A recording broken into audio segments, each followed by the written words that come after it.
Namaste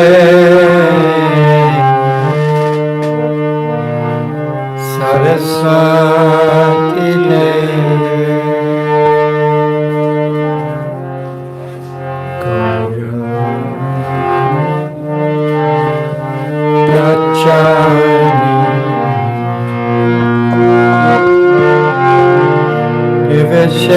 Viveshesha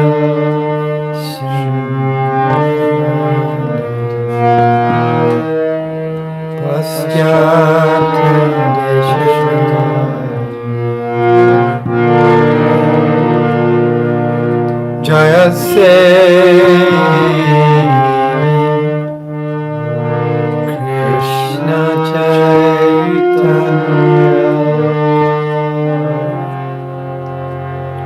Prabhu Nityananda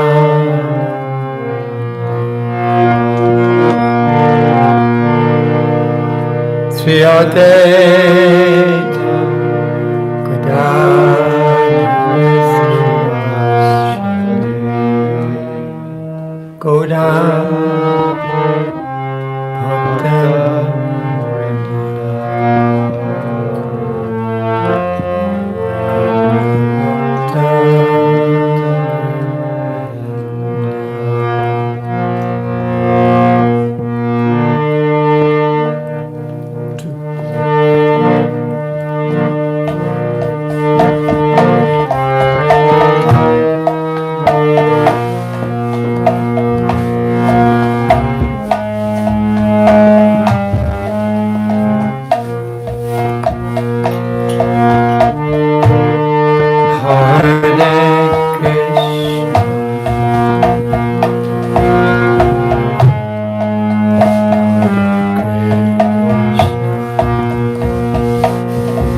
Prabhupada Srila Prabhupada ki jai. Prem se koi Sri Krishna Caitanya Prabhu Nityananda Sri Advaita Gadadhar Sivasari Gaur Bhaktivinoda ki jai. Sri Sri Hare Krishna Gopinath Samakunda Varakunda Giri Govardhan ki jai. Sri Vrindavan Dham ki jai. Sri Navadip Mayapur Dham ki jai. Ganga Mai ki jai. Jamuna Mai ki jai. Bhakti Devi ki jai. Tulsi Devi ki jai. Samaveda Bhaktivinoda ki jai. All glorious is some devotees. All glorious is some devotees. All glorious is some devotees. All glorious is Sri Guru Ankarandanataya Gaur Brahmanande Hare. Namo Vishnu Padaya Krishna Pastaya Bhutale Srimati Bhaktivedanta Swami Nityanamane. Namaste Saraswati Devi Gauravani Pacharane Navasesha Sunyavadi Prasakti Desatarane. Om Agyanataminandasya Jana Jana Salakaya Taksus Militan Jena Tasmai Sri Gurave Namah.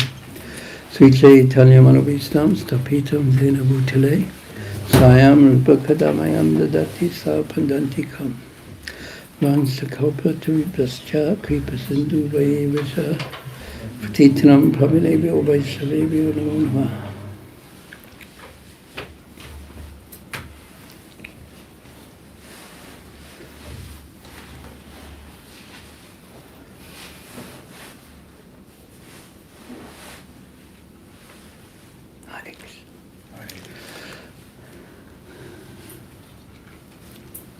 Anyone remember anything from the last class a whole week ago? That's almost impossible.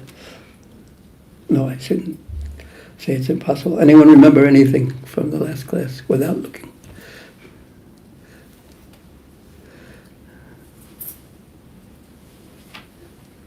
Yes. Okay. You deferred. King Caitanya has been tested for his desire to meet Sri Chaitanya. The test, what is the test? Mahaprabhu outrightly denies that I cannot be a king, but Prataprudra is more than a king, he's a devotee. Yeah, he's a real devotee of Lord Jagannath. He served Lord Jagannath. What do you remember?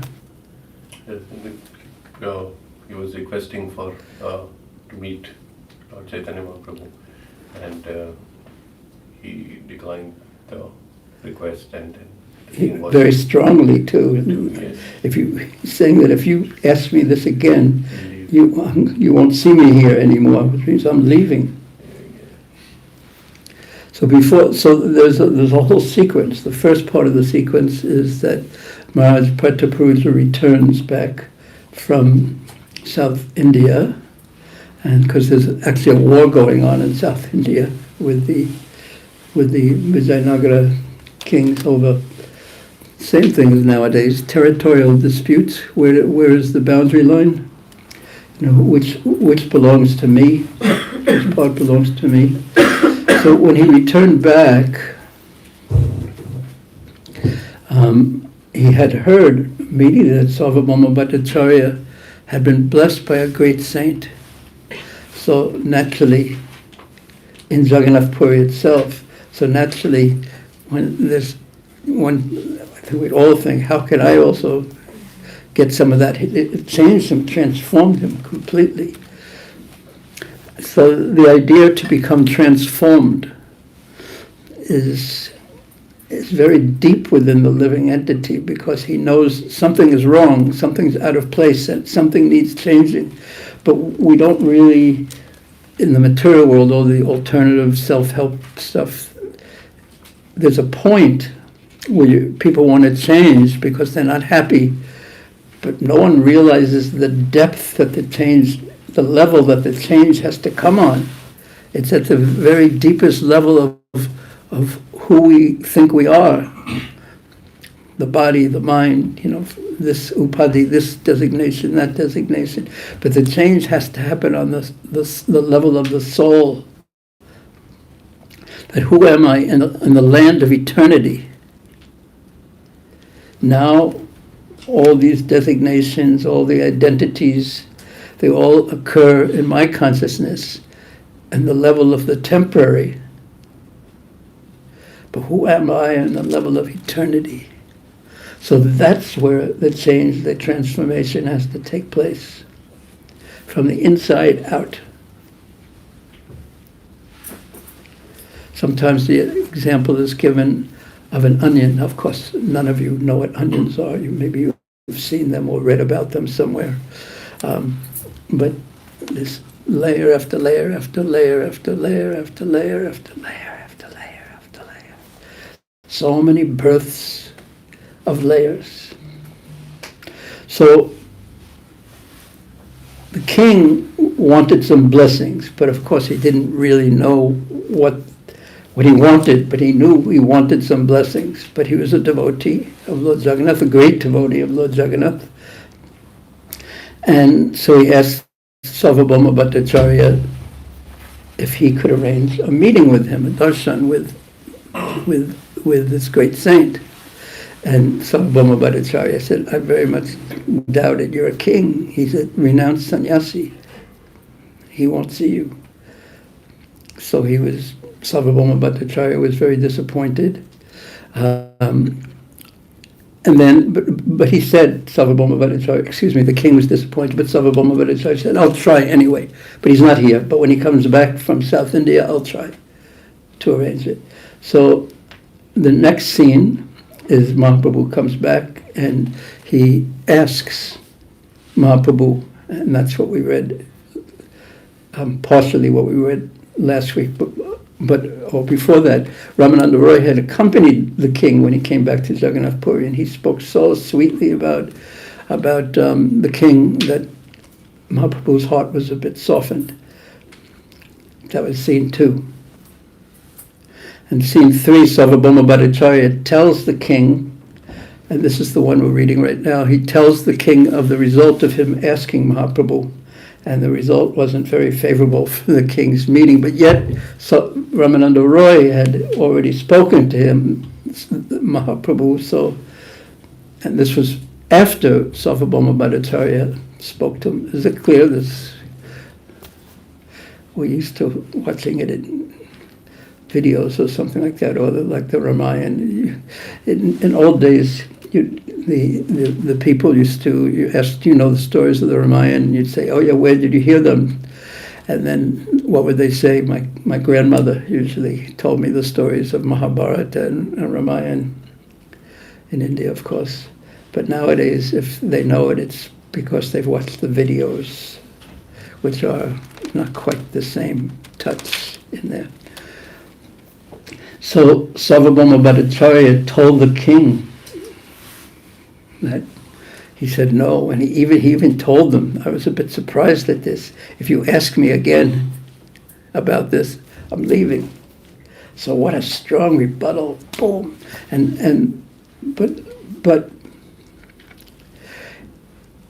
when there's an opposing force like that, completely discouraging force, then the quality of the person is revealed. When everything is going very simply and smoothly, when the current is going your own way, it's easy to catch the wave, so to speak. But when there's opposition, then the quality of the desire is revealed. So when Sarvabhauma Bhattacharya told the king that, and the king said, I might as well die if I can't see Mahaprabhu. And kings are used to, by their nature, by their position, they're used to getting whatever they want. They have so many people who say yes, and Mahaprabhu said no. So he said, what's the use of me being alive if I don't get this mercy? I'm just going through life and then I die in the same way that I came into this world.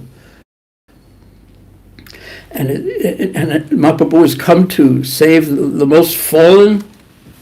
He's come to save everyone except one king. He won't give his mercy to this one king. So when Sarvabhauma Bhattacharya saw the level of faith and the level of determination that the king carried, he knew that it was just a matter of time before the king would get the mercy of Caitanya Mahaprabhu. So he gave him a blessing. And Prabhupada's purpose are really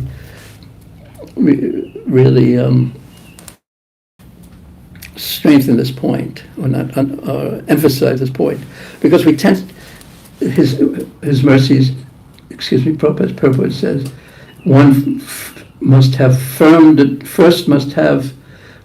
first have firm determination, firm faith.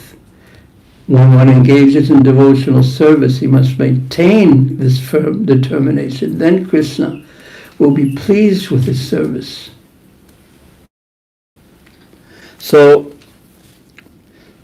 in all relationships, there's two parts. There's the part of my responsibility, and then there's the other person's responsibility. So, we're taught to pay attention to our own part in the relationship, the firm determination, the firm faith, the enthusiasm. Because we'll think, why isn't Krishna being merciful to me? Why isn't he doing his part as I want him to do? Why doesn't he do what I say? And the reason is because he's completely independent. He does what he wants. He's the only one who gets to do what he wants. Everyone else is controlled. He's, in the words of Bhaktisiddhanta Saraswati Thakur, he's the transcendental autocrat.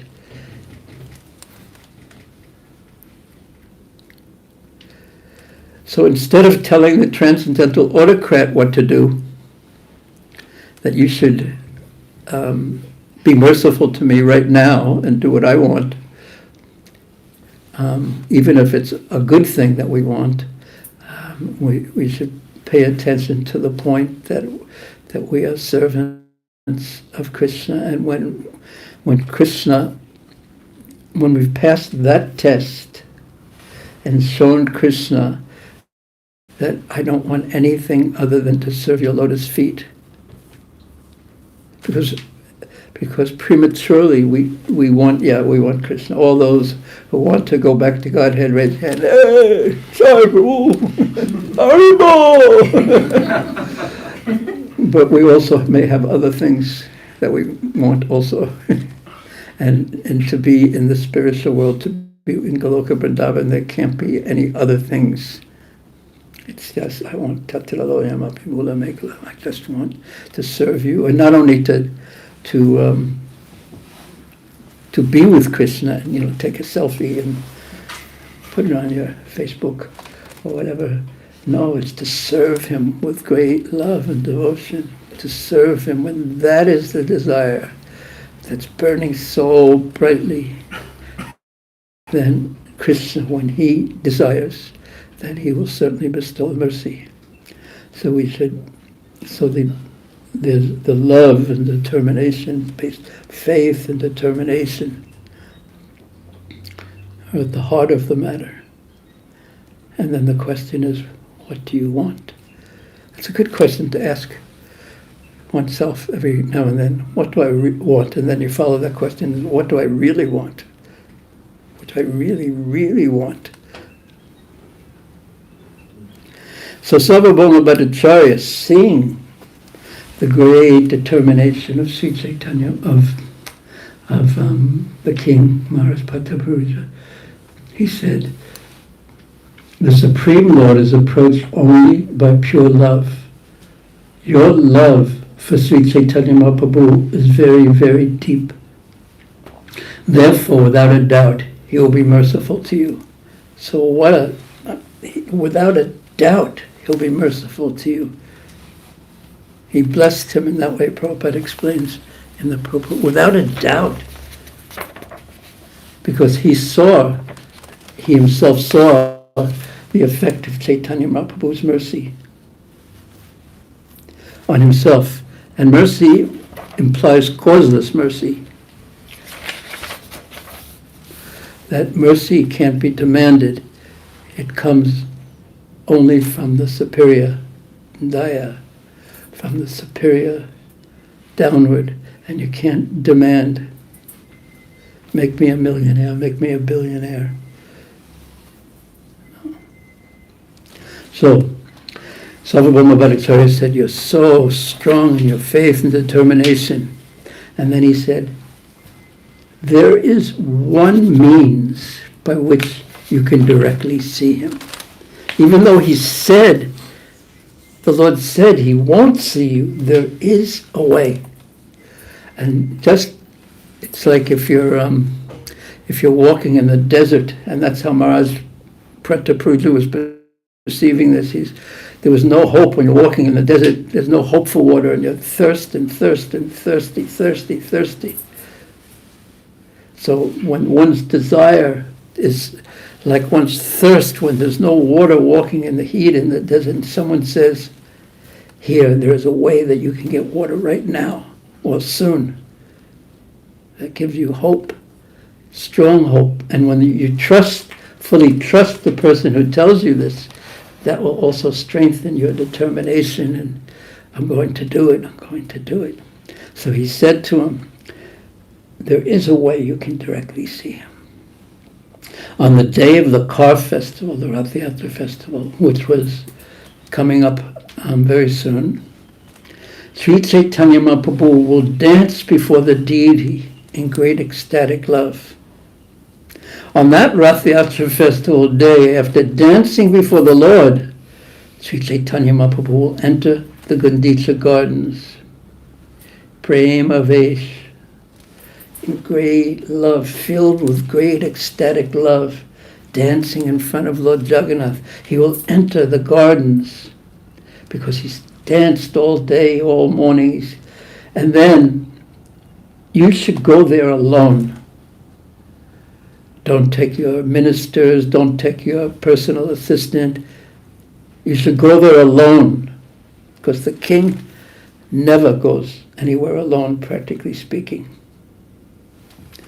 At that time, you should also go without your royal dress. You should dress like a poor Vaishnava. And when Sri Caitanya Mahaprabhu enters the Gundicha garden, you should also go there. And you should read the 5 chapters of Srimad Bhagavatam about Lord Krishna's dancing with the gopis. Because Mahaprabhu has just been in the ecstasy of calling Lord Jagannath, bringing him to Gundicha, bringing Krishna to Vrindavan, because Mahaprabhu was always seeing Lord Jagannath as Shyamasundar, but in the wrong place, in Dwarka, in Kurukshetra rather, surrounded by opulence. And he in the mood of Srimati Radharani was always trying to bring him to Vrindavan. So if you complement his desire, he's in the mood of separation from Krishna. And if you complement that with the pastimes of Ras Panchadhyaya, when Krishna is meeting with the gopis, that will satisfy him so much, because it's like hunger. The food satisfies when there's deep hunger.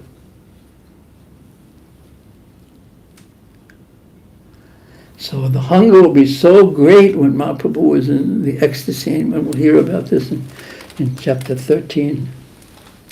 He'll be in so much ecstasy, longing to be with Krishna, and then you're giving him the water, the nectar of the desert to satisfy his thirst of the pastimes of Krishna with beloved gopis. And then he'll be in a mood of ecstatic love without external consciousness. And at that time, as you recite those chapters from Srimad Bhagavatam, he will embrace you, knowing you to be a pure Vaishnava. Here's Prabhupada's purport. A Vaishnava is always ready to help another Vaishnava progress towards realization of the absolute truth. Sarvabhauma Bhattacharya could understand the king's position as a pure Vaishnava. The king, because he was ready to give up his whole kingdom, being the king, just to have the association of Caitanya Mahaprabhu for a few moments. So there was no attachments left in him, or rather, his attachment to Krishna, Caitanya Mahaprabhu, had burned to ashes any other, made insignificant tutsavat, insignificant whatever other attachments he had had. king was always thinking of Sri Chaitanya Mahaprabhu, and the Bhattacharya wanted to help him approach the Lord. A Vaishnava is always compassionate, especially when he sees a prospective devotee very determined, dridha vrata. Consequently, the Bhattacharya was ready to help the king, so he gave him this advice. And the Lord has already changed his mind, he said. What he told me has shifted because, due to Ramananda Roy's description of your pure love for him. So don't worry, it's going to happen. Your determination, the assistance of the Vaishnavas, your faith, the determination, the assistance of the Vaishnavas, your great desire, the assistance of the Vaishnavas will certainly attract causeless mercy. So when we say causeless mercy, we mean that we can't force it to happen. The mercy and to give mercy or not rests solely in the heart of the person who's giving mercy, in this case Krishna. But we can attract it by certain behaviors.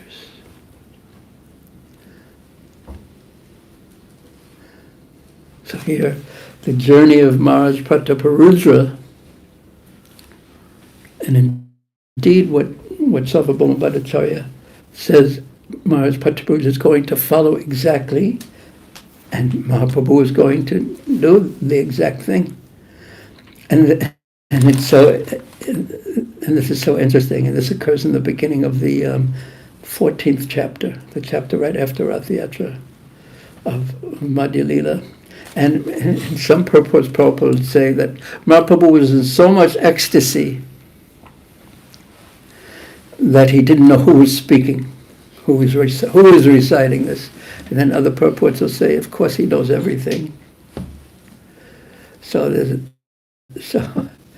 Krishna is capable of both, because the tendency of the materialistic mind is to think, well, either he knows or he doesn't know. But we can't impose our mind on Krishna. So he's simultaneously, we can't understand what it's like being the Supreme Personality of Godhead. And you know everything, but this is Braj is like that.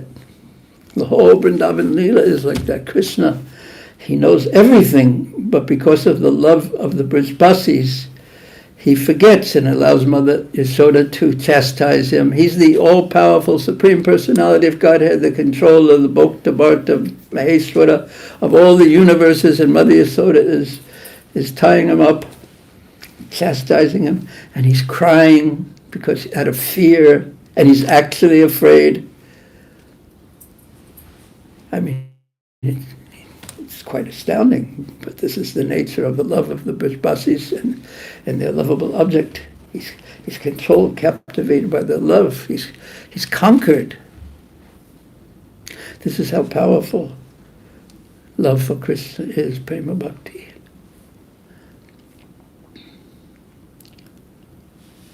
But it's inconceivable. Does that mean that when he's afraid of Mother Yashoda that the universe stops functioning because it's all going on by his energy, Maya Dakshina Prakriti? Does that mean the whole universe, like if you forget to breathe or something like that, then your whole body stops working? So if Krishna forgets that he's the Supreme Personality of Godhead and everything is resting on his energies, then the whole universe falls apart. No, it can't be like that because the universe hasn't fallen apart. But does that mean he's just making believe that he's afraid of Mother Yashoda? No.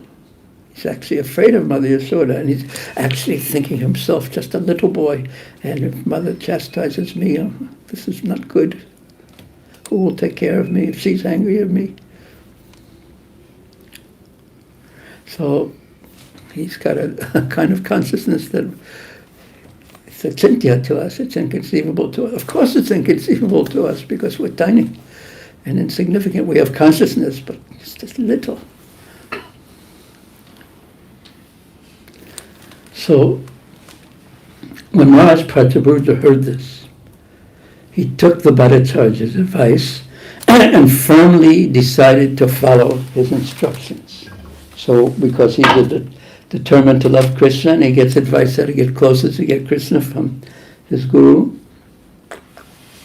that same determination is applied. So he decided to follow his instructions. Decided. That means he made a decision. That means there was some consciousness on his part.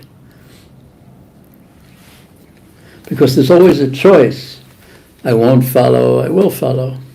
So he became determined to follow because he had deep trust in Sarvabhauma Bhattacharya, and he was determined. And he wanted what Sarvabhauma Bhattacharya was saying he was going to get. He wanted that like anything, and he didn't know how, there was no other way he was going to get it. What do you think, Samkishore? That desire is definitely a driver. Yeah. Or it's like a car with no petrol in it. Well, the carburetor doesn't work. The desire is not there. And the vehicle doesn't really move, or it moves, yeah, anyway, I'll go a little this way and then a little this way, yeah, see this, that.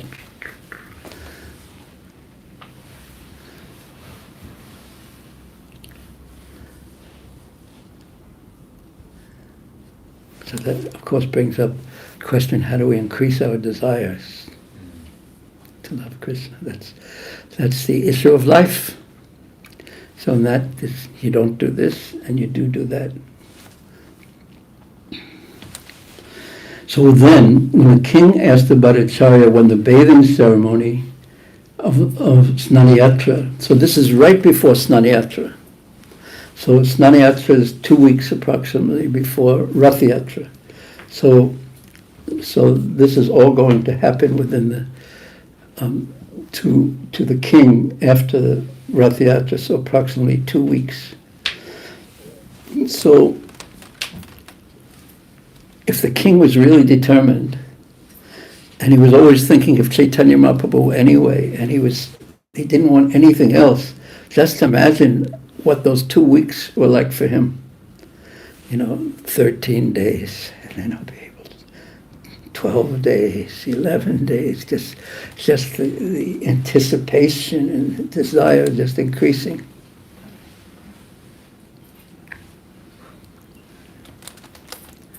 So the king, when asked, because he had just come from South India, so he asked Sarvabhauma Bhattacharya,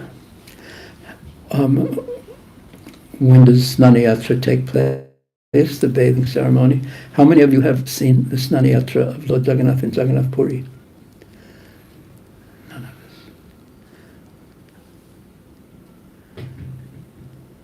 us. I had the link for it, because they televise everything on video nowadays, or on live streaming it.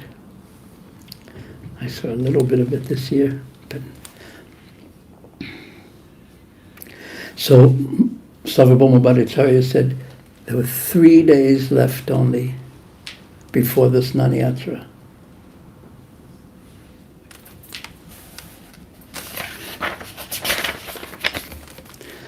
After thus encouraging the king, Sarvabhauma Bhattacharya returned home.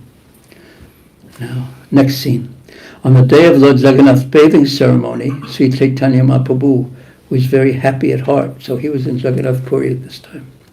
Upon seeing the bathing ceremony of Lord Jagannath, Sri Caitanya Mahaprabhu became very happy.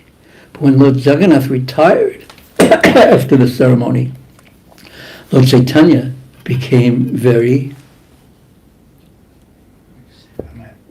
unhappy or sad. Dukkha, mbara dukkha. So he was unhappy, very unhappy, because he could not see him, Lord Jagannath. Because there's we've spoken about this before, between the bathing ceremony of Snaniyatra and the Rath Yatra, there's the 2 weeks Lord Jagannath becomes ill from bathing, and then he doesn't eat his regular foods. He has just mixtures of different herbs and fruit juices and things like that. and no one can see him. So Lord Jagannath is in private, except, as it turns out, he's with Lakshmi Devi, the queen.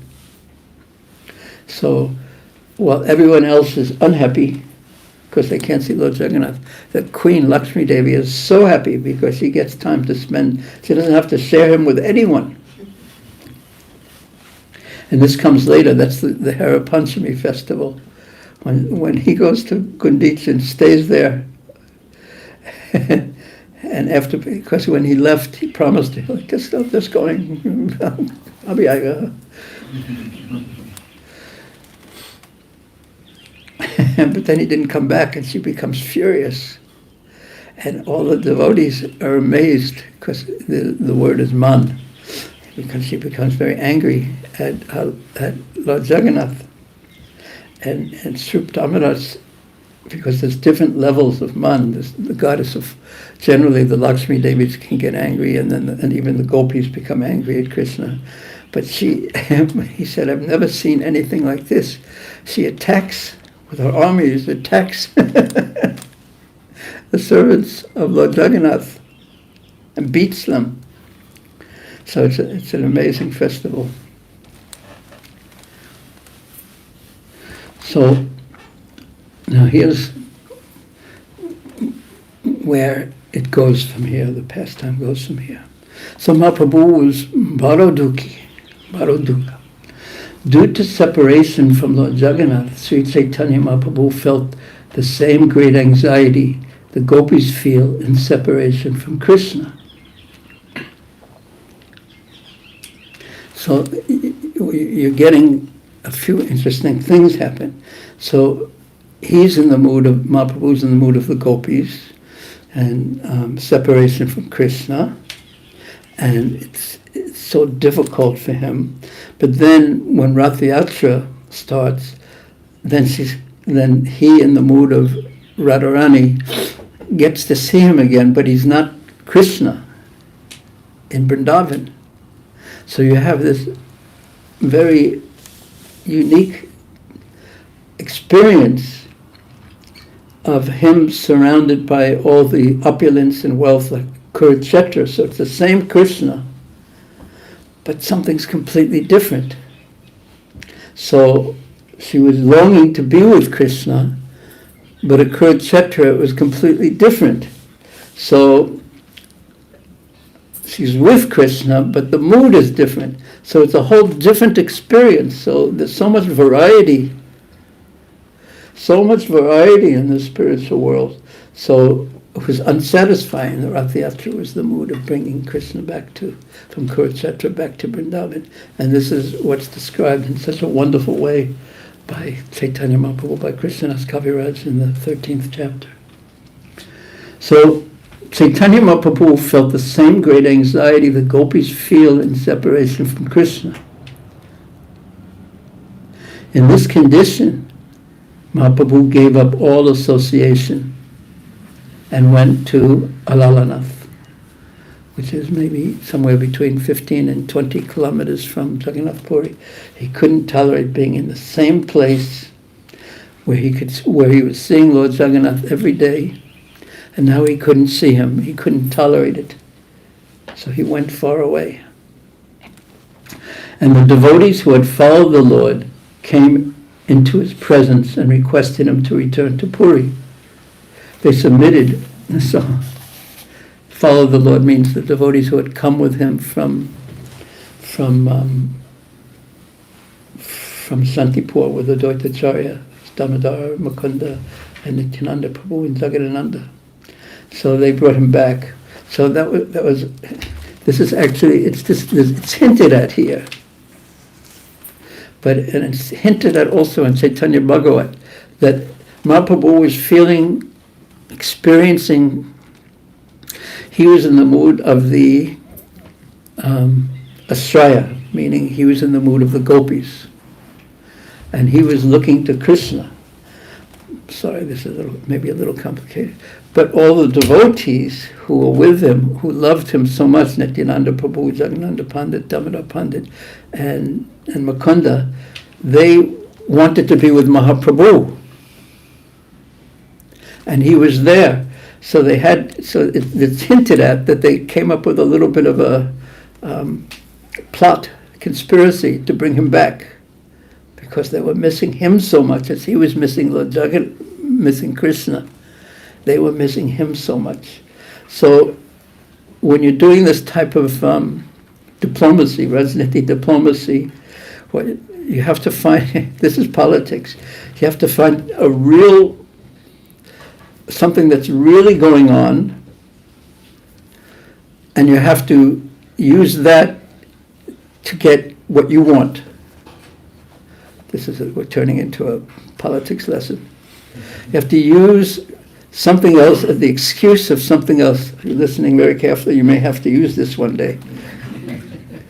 To get what you want, you have to use that as it's happening, it's real, but the real reason why you want this action isn't what you're saying, it's to get what you want, then that's a bit hidden. So the devotees, and maybe they're both true, they are both true, and so, yeah. The devotees who had followed the Lord came into his presence, so they went to Alalanath and requested him to return to Puri. They submitted that the devotees from Bengal were coming to Purushottam Kshetra. So they're coming, all the devotees from Bengal are coming. All your devotees, you have to come in and be there for them. And the next verse.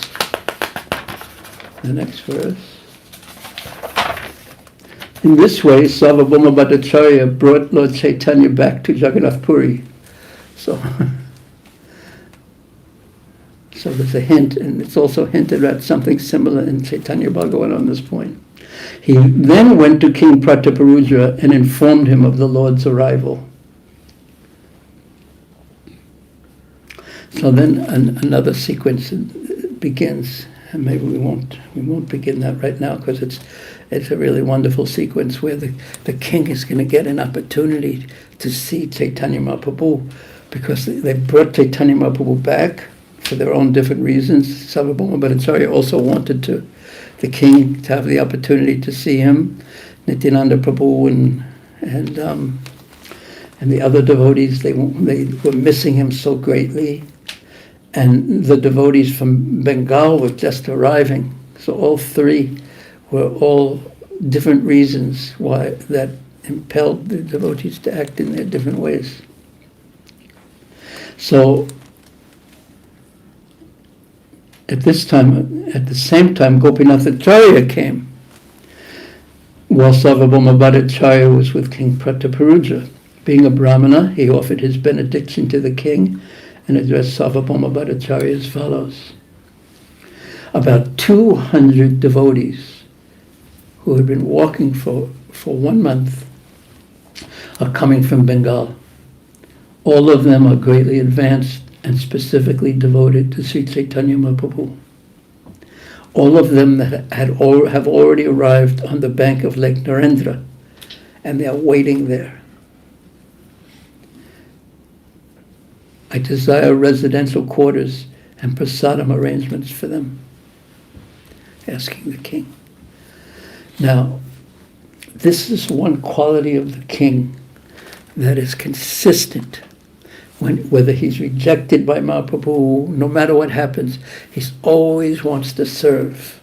So he had faith, he had determination, and he had this serving mood.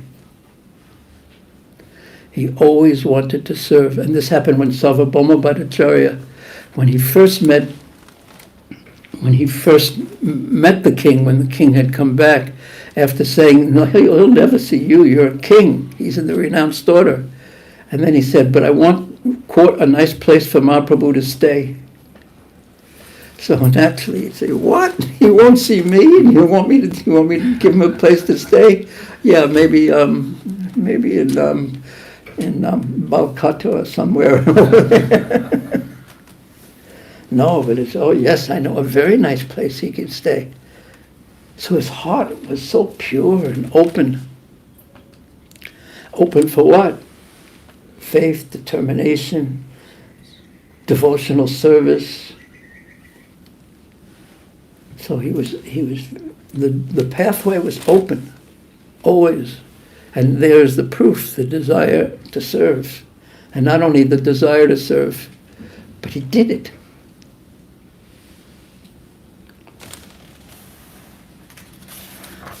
And not only place for him to stay, prasadam also. And the king replied, I shall give orders to the attendants in the temple. He will arrange for everyone's residential quarters in prasadam as you desire. And then he says, they're at Narendra Sarovar. I want to see them. And we'll stop here. If anyone have any questions? Comments? A few weeks back, we already heard that the devotees had come from Bengal. So is this a different year? No, this is the same year, but that was the introduction to the chapter, the summary of the chapter. So I couldn't control myself, so I ended up talking about it. Yeah, that was the summary. This was the first year, and so the devotees from Bengal were so excited because they hadn't seen Mahaprabhu in like 2.5 years since he left Shantipur. After he had gone to, he left after he had returned. Yeah, after he had taken sannyas, he went to Shantipur, and then he went from there to Jagannath Puri, and they were feeling so much separation. They hadn't seen him. He had taken sannyas, and they thought they would never see him again. And by Nityananda Prabhu's, merciful Nityananda Prabhu's kindness, he brought another conspiracy. He brought Mahaprabhu to the house of Advaitacharya, and they could see him, but it was only for 10 days or so.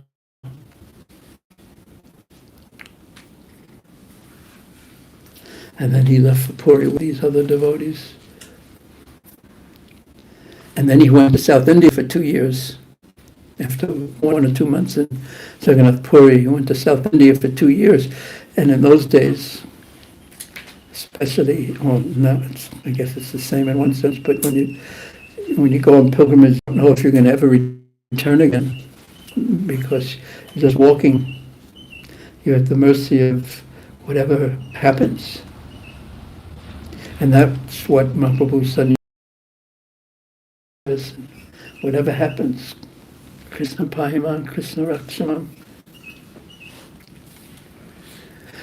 Yes, we did hear about it several weeks ago. But this time maybe will be more detailed. He's going to go over them. One by one. Yes? So, you mentioned about the inconceivable need. Krishna's consciousness. Well, it's a immature way of thinking, but it's just like when we are with kids, and that's the thing which we already know. We do act like in front of them, but we really don't, and we are surprised by hearing. Is that something which is because we are part of him, that quality has come to us, but not in that same. Then we're pretending, basically. Consciously pretending in the scenario that you're speaking. So this Swami Charan, Sridhar Swami, when he's speaking about Kunti Devi's prayers, where he says how amazing it is that you're crying when Mother Yasoda is chastising you. You personified is afraid of Mother Yasoda, and his comment is,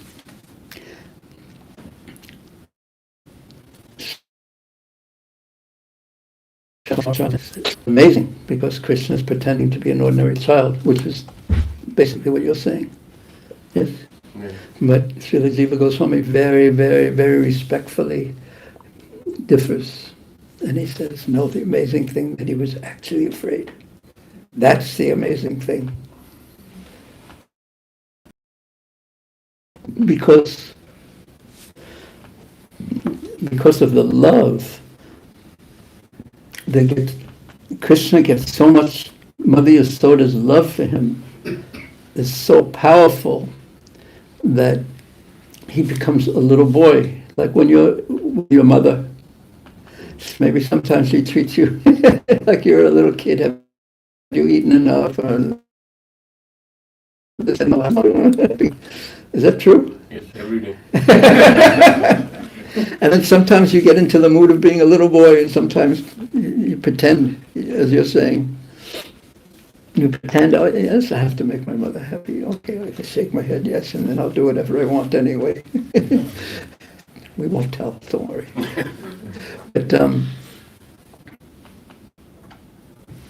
But if the love is so strong, in this case, there's no question of any pretense. He gets completely captivated by her love, her loving mood, and feels himself as a little boy.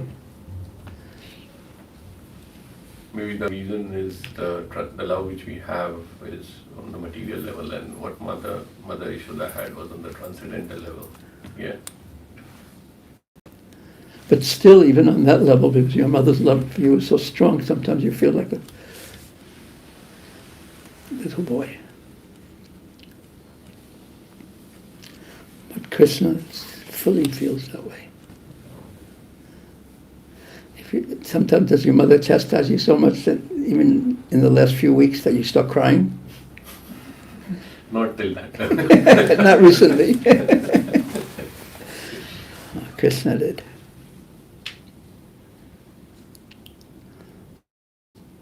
Because the tears were coming down his face, and his kajal was smearing on his face, and he was crying. So that's what Srila Swami said. Krishna's pretending to be an ordinary boy. And Srila Jiva Goswami very respectfully again says, no, the amazing thing that he's actually afraid. That's the transcendental realm of Vrindavan. Inconceivable. I was listening to Prabhupada speak this morning. This morning I heard Prabhupada something on a morning walk, and he said, if there was a place where there was only dancing and taking prasadam, and there was no anxieties and it was completely fulfilling. Who would not want to go there? He said. And he said, preaching. So then someone said, it was a morning walk, and someone said, well, people don't really believe that's real. He said, well, preaching is to convince them that that place does exist, and this place is a reflection of that, a unsatisfying, dissatisfied reflection of that place. Well, we try so hard to fill up that piece that's missing here, and we try, and Prabhupada was talking about always something new. We always want something new because everything we've tried so far hasn't worked, so we need something new all the time. But Prabhupada, he was mentioning that that brings us to one birth after the next, after trying something new. Would you like to fly? Would you like to fly without going on an airplane? Maybe President Mohan would, especially with all the security that you have to go through. For birds, there's no security, and they just fly anytime they want. Yeah, I think I'll go to see the ocean right now. So that leads us, according to the 15th chapter of the Bhagavad Gita, from one birth after the next, exploring all the branches of the tree of material existence.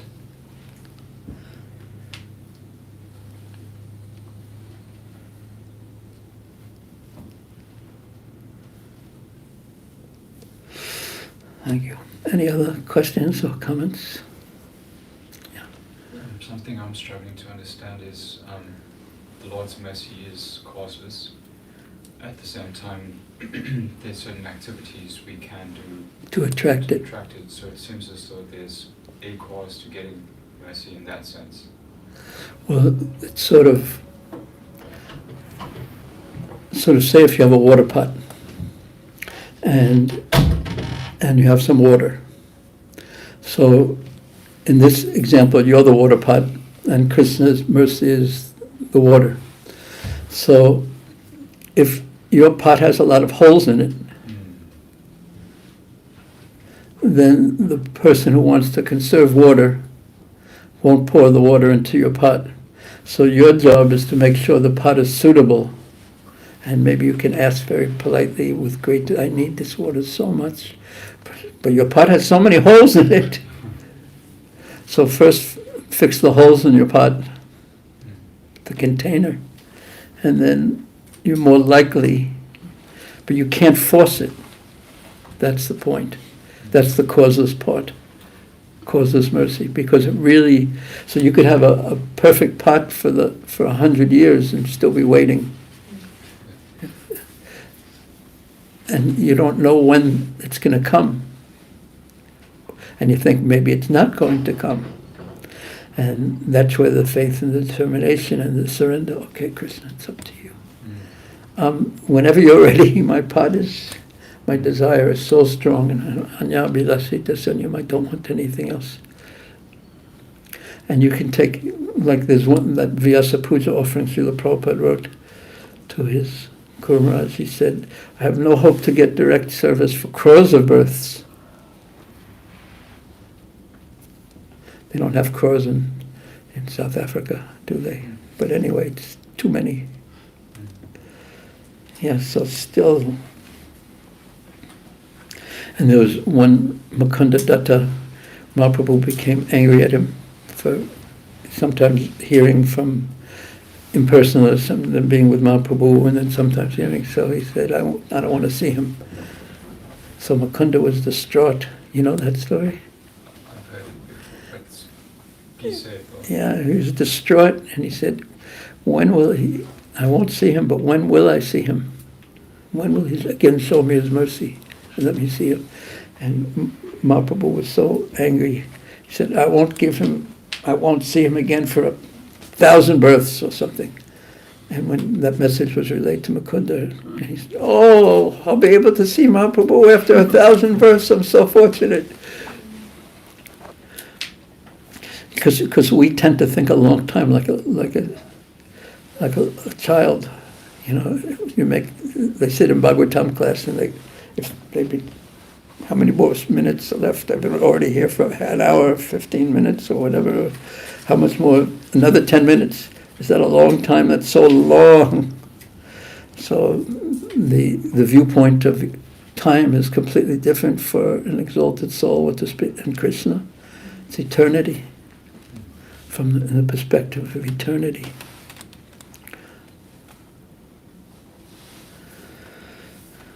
Any other follow-up questions?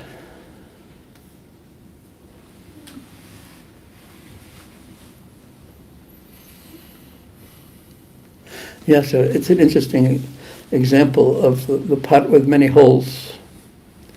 So if you examine your consciousness, your desires, you can see which are holy holes and which are unholy holes, so to speak, that need fixing.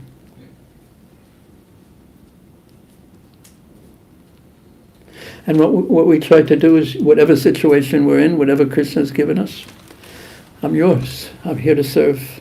Whatever it is, I'm here to serve. Whatever unholy holes or not, I'm here to serve. I'm wholly yours, even though I'm unholy. So therefore humility is part of the equation too. And see how Maharaj Prataparudra immediately responded. Yes, I'll tell someone to immediately give them. And this happens again and again. His mood was to serve and to facilitate. He wasn't able to be in a direct associate of Mahaprabhu, or even he wasn't in the inner circle, or not even the outer circle that surrounds the inner circle, or he couldn't even see him. Mahaprabhu said, just imagine how you'd feel if someone said, that if you ask if Shankar could see me again, I'm leaving. You'd feel terrible.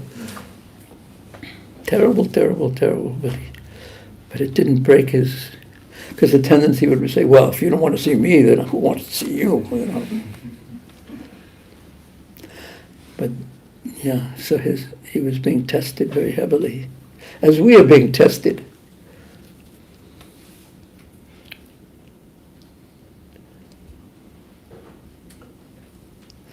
Any other questions or comments? Yeah. So it wasn't just that the king wanted to see Lord Chaitanya, he actually wanted to meet him, right? Because Yeah, he didn't have a darshan. chance to see him from a distance. Well, this was second. He wanted his darshan, meet him. That's what he actually wanted. That was the request. But here was something. He'll say very soon that I want to see the devotees, the associates, and then he gets to see Mahaprabhu too. Because when the devotees, before we see the Lord, we see the devotees. Yes. Maybe he wanted to ask him, please give me your blessings, like everyone else. Please come to my house. About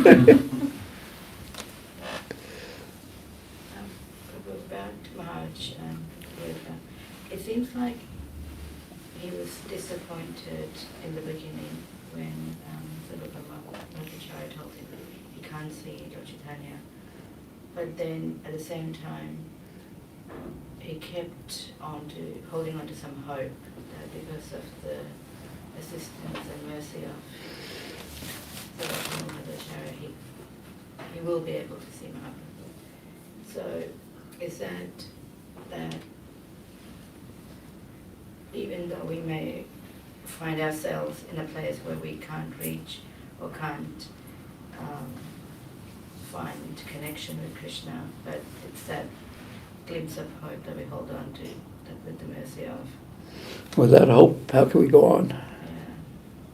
Without hope, we die. On the material level, on the spiritual level.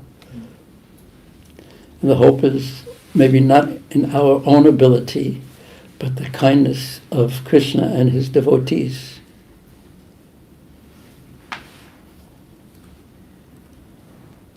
Not in my capacity.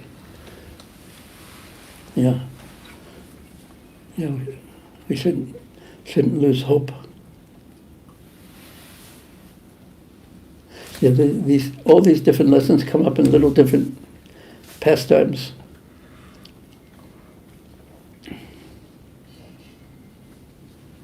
Even in this chapter, it comes up when Mahaprabhu has just returned from South India, and Kala Krishna Das, Mahaprabhu, after he meets the devotees, he says, this fellow has done so bad, I don't care where he goes. And he starts crying. But Nityananda Prabhu comes, doesn't reject him. So it's all the same truth. It's just Krishna has his way of purifying us, of teaching through us, and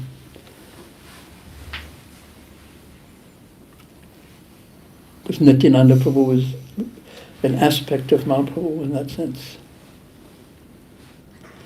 So in Prabhupada will say the devotees are more kind than the Lord even. But it's the same kindness, really. This is how Krishna expresses his kindness. What are you thinking? I agree with that. Huh? Yeah, I agree with that. I think devotees can be more kind. Because they want it, they're instrumental of Krishna's desire. They know the heart. Krishna.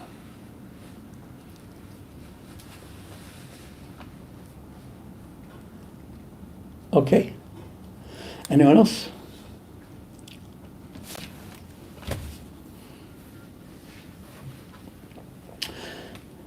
Have you recovered from your flight, more or less?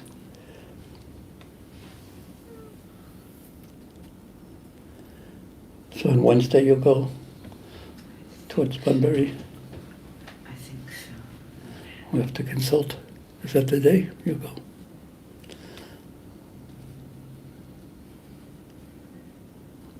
Okay. Sri Caitanya Caritamrta ki jai, Sri Prabhupada ki jai, Sri Krishna's Kaviraj Goswami ki jai, Sri Caitanya Mahaprabhu ki jai, Nitai Gaur Premanandi Hare Ho, Sri Prabhupada Bhaktivinoda ki jai, Hare Krishna. Hare Krishna.